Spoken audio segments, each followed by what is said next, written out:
Pensiero del giorno, giovedì 17 luglio. Spingersi verso i sofferenti. Leggendo con una certa costanza la vita di San Vincenzo de Pauli, a un certo punto ho percepito chiaramente che egli aveva il carisma della carità. E il passo seguente lo dimostra. La carità, pur essendo di origine soprannaturale, si radicò nel suo cuore di carne. Per lui la carità deve essere profondamente umana, altrimenti se non lo è, dice, è cristiana solo di nome.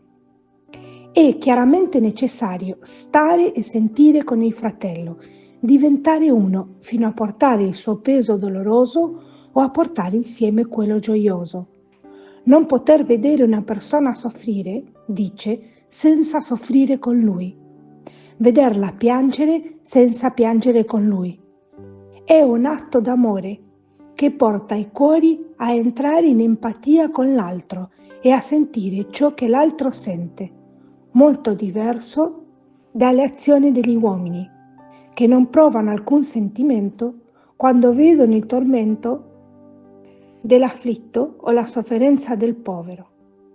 Essere cristiani e vedere i sentimenti del fratello che soffre senza soffrire con lui, senza essere malati con lui, significa non avere pietà, essere cristiani solo di nome.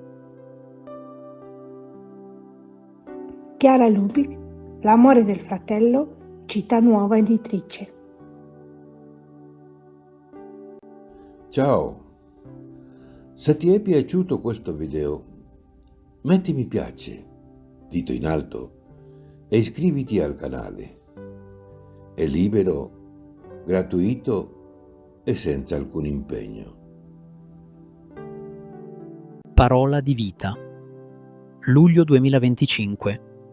Invece un samaritano che era in viaggio, passandogli accanto, vide e ne ebbe compassione. Vangelo di Luca, capitolo 10, versetto 33.